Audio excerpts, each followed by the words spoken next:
immediate, direct talks without preconditions on all the core issues, leading it to a solution of 2 states for 2 peoples.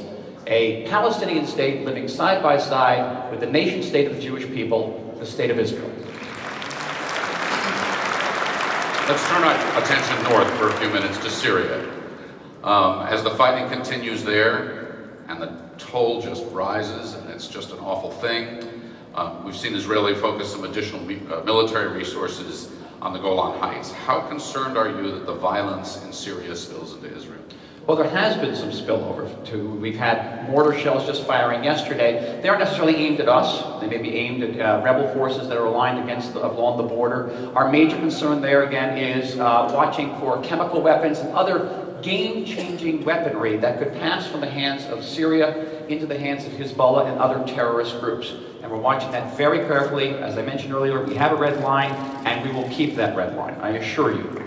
But keep in mind that on June 4th, 1967, on the eve of the Six-Day War, the Syrian army was 10 yards away from the eastern shore of the Sea of Galilee. Can you imagine what it would be like today if the Syrian army was 10 yards away from the Syrian Galilee, from the Sea of Galilee? All I can say is, thank God, the Golan Heights is in the hands of the state of Israel.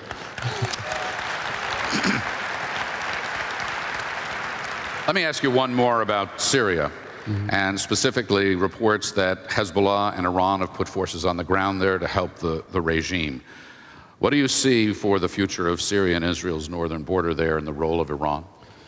Well, I come from Jerusalem, but I am not a prophet, and nobody can tell you exactly what's going to happen in Syria. Not only 2 weeks from now, but 2 hours from now. But I can tell you this: we have long wanted Bashar al-Assad to depart, even before the outbreak of fighting.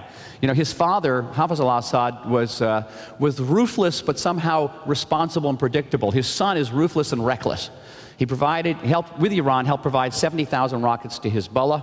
He tried to create a secret nuclear facility, which does not exist anymore, thankfully. Reckless. We wanted him to depart.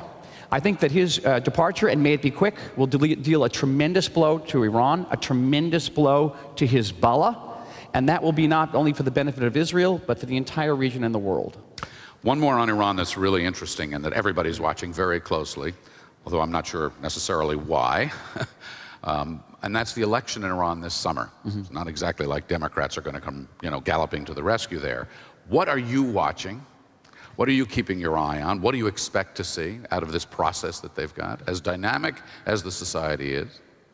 Well, Iran has elections, but they are corrupt and rife with intimidation and physical violence. We had that example in June 2009. Ask anybody from the Iranian resistance, their opposition, just how democratic those elections were. At the end of the day, we're not expecting any great changes. Decisions are made by the Supreme Leader. And the Supreme Leader is looking through a jihadist, extremist lens at the world, wants to dominate the Middle East, wants to wipe Israel off the map, and to spread his brand of radical Shiism throughout the Middle East and beyond.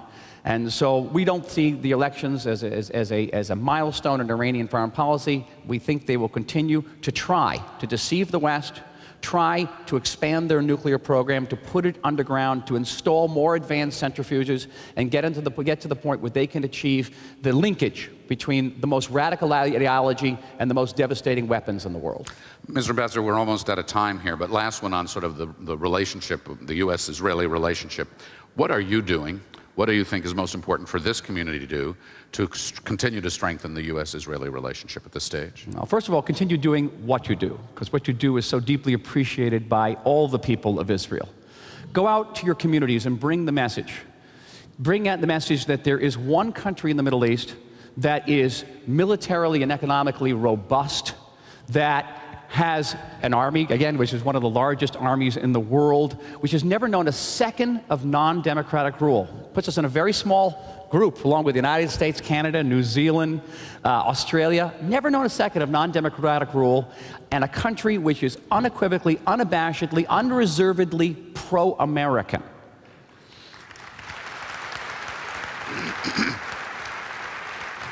Reach out to the churches in your community. to the African American, Latino community, to the mosques. Reach out and bring this message.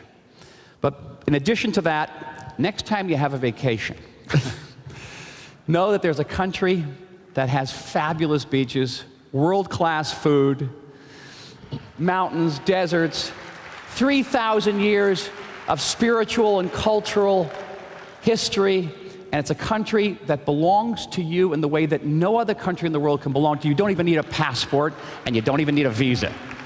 Come and join us in the state of Israel. You have a...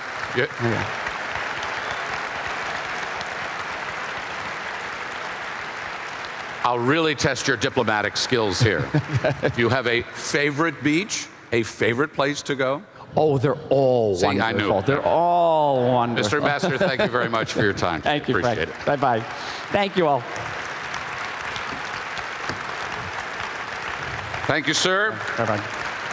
We will take a short break before we welcome our next guests.